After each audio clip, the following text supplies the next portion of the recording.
Joe Biden, he's 80 years old, and you talk to anyone who is close to politics, or you look at the history of American politics, he's always been fantastic behind closed doors, in brinkmanship, in discussions one-on-one. But on the public stage, travelling around the world, he's looking more and more frail. You know, if you actually listen to what Biden says and look at his policies and look at the factors that you mentioned, how he operates behind closed doors, there's no real sign that he's deteriorating in cognitive terms. In fact, he seems sharper than ever. He's always, if you listen to him speak, and sometimes he kind of runs his words together, he's always done that. If you actually look back at his speech 40 years ago when he was, half his age today, he did the same thing for the most part. The problem is that the Democratic Party and Biden himself are not getting out front in messaging just how alert he is and just how good a politician he is. If you look at the policies he's put through and you look at what he does, for example, to control the threat from Putin, he's united the whole democratic world behind this effort to save Ukraine and to save European security from Putin's predations. Similarly, at home, he has pushed through bills that amount to, in their scale and scope, really they have the scale and scope of President Johnson's Great Society programs from the 1960s. These are big, game-changing economic programs that Biden has pushed through. And if you listen to him carefully, there's no sign that he's losing his marbles, right? The problem is that he's old, he looks old, he moves old, but that doesn't really matter all that much as long as his brain is functioning reasonably well. And I think rather than act defensively when he's accused of being too old for the job, which is what Biden typically does, he should use humor. He should use a bit of self-effacing humor.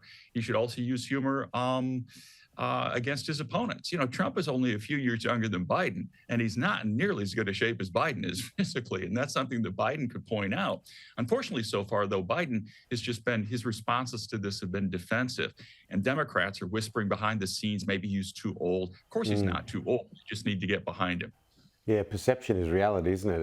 It's interesting. Yeah. All it would take is a little bit of a twist, and I think humor is an amazing message tool. Absolutely. That a lot of people do not use. Now, two Republican candidates, Ron DeSantis and Tim Scott, both now in the race. Well, DeSantis is the only guy who has a shot at beating Trump. And the reason is that he, like Trump, is a high dominance politics guy, right? He specializes in owning the libs, which dominating the liberals in his state of Florida. The problem with DeSantis is that he shows no ability or inclination to own Trump. And if you want to come to the top of the Republican tribe, you're basically going to have to show that you're a tougher guy. You're a stronger guy than Trump is. Trump is nothing but a charging alpha chimp. All he has going for him is this kind of primitive dominance.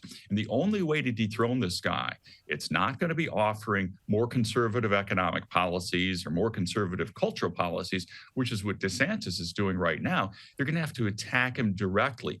So far, DeSantis has shown that he's really quite craven. He's not willing to actually go after Trump because he's afraid he's going to offend some Trump supporters. That's not the way to get the Republican nomination. Tim Scott is a different kind of animal. He is not the same kind of crazy that Trump and DeSantis is. He's, at least in his personality and his kind of approach to politics in general, is a little closer to the mainstream. He's very intelligent. I don't think he has any shot at the nomination because he's not really what Republicans are looking for. I will say this, though, if he did get the nomination, he would be a much more formidable opponent for Joe Biden than Trump or probably DeSantis would be, because he is actually much more appealing to mainstream voters. But I don't think there's any danger that the Republicans are going to nominate him.